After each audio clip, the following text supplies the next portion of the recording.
السلام علیکم ورحمۃ اللہ وبرکاتہ۔ استقبال ہے آپ کا ہماری YouTube channel H I media پر۔ میں ہوں آپ کے ساتھ آپ کا میزبان محمد مستفیض کاشفی۔ ناظرین گرامی، جیسا کہ آپ جانتے ہیں ہم ایک سلسلہ شروع کیے ہوئے ہیں آپ کے مسائل اور ان کا حل۔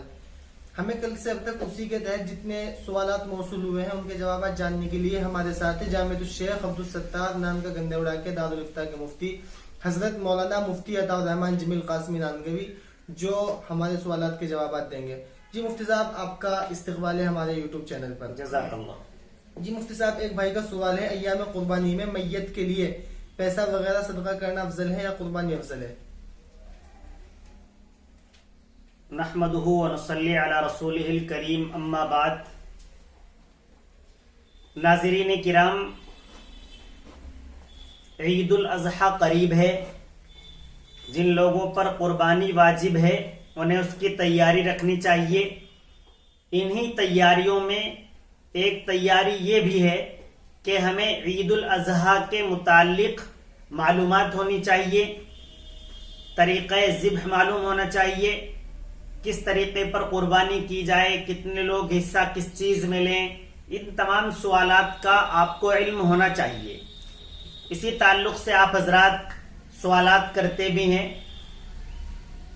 یہ چند روز سے سلسلہ شروع ہوا ہے، بالخصوص چند مسائل روزانہ اس چینل پر عید الاضحیٰ کے متعلق ہی ہوتے ہیں۔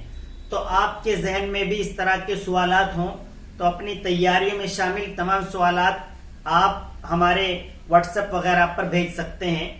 عید الاضحیٰ سے متعلق آج کا پہلا سوال ہے کہ جو لوگ انتقال کر چکے ہیں، ایام قربانی میں ان کے ایصال ثواب کے لیے صدقہ کرنا افضل ہے یا قربانی کرنا افضل ہے؟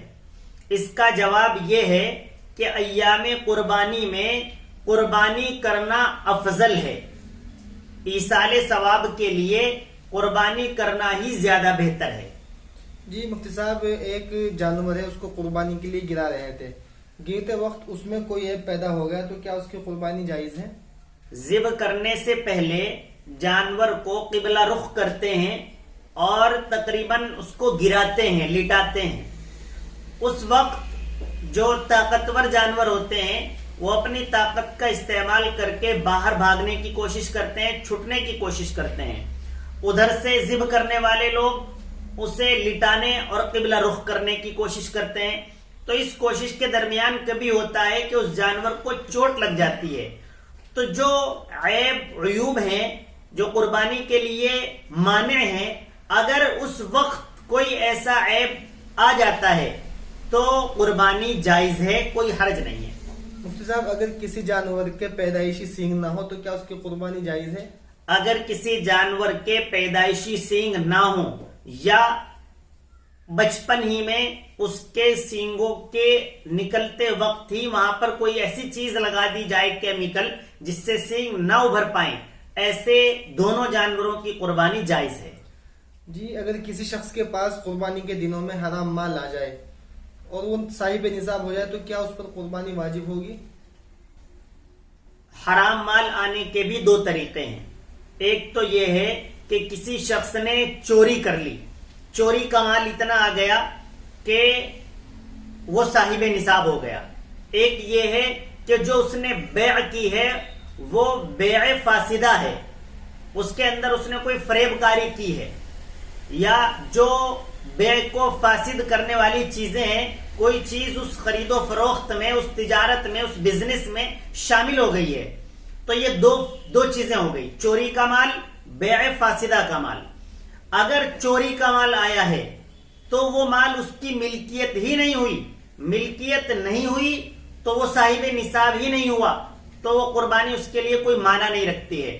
لیکن اگر بیع فاسدہ کے ذریعے اس کے پاس مال آیا ہے تو وہ اس کی ملکیت ہے، اس پر قربانی واجب ہے۔ جی مفتی صاحب، کیا جانوروں کو زندہ حالت میں تول کر بیچنا جائز ہے؟ جانور کو زندہ حالت میں تول کر بیچنا جائز ہے۔ جی، چھٹمل پور سے شاہ رخ صدیقی کا سوال ہے، ایک آدمی کے پاس ایک ہی مکان ہے اور اس کے کئی بیٹے بیٹیاں ہیں، تو کیا بیٹیوں کا اس گھر میں حصہ ہوگا یا نہیں؟ ہمارے دوست شاہ رخ صدیقی چھٹمل پور سے معلوم کرتے ہیں کہ صرف ایک ہی مکان ہے، 2 بیٹی ہیں، 2-3 بیٹے ہیں، تو کیا ان بیٹیوں کا حصہ اس کے اندر بنتا ہے؟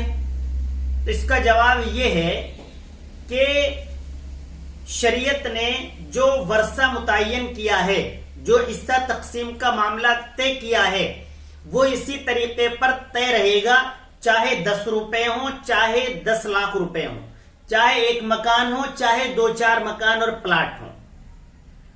شریعت نے عورتوں کا، بیٹیوں کا، بہنوں کا حصہ طے کیا ہے۔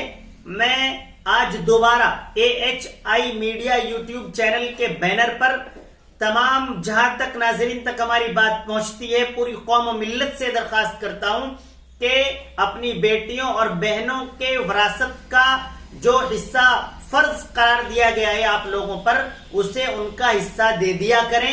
یہ آپ کے اوپر ذمہ ضروری ہے، اس کا سوال قیامت کے دن ضرور کیا جائے گا۔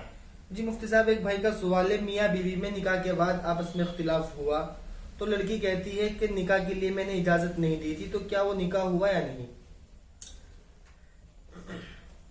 لڑکی نکاح کے کچھ دن بعد کہنے لگے میں نے اجازت ہی نہیں دی تھی۔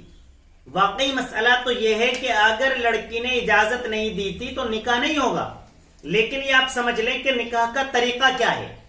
جب اس سے پہلے بھی ایک سوال اس طرح کا کیا تھا، میں نے اس میں بتایا تھا کہ لڑکی سے اجازت لینے کے لیے 3 آدمی جائیں گے، 1 وکیل اور 2 گواہ۔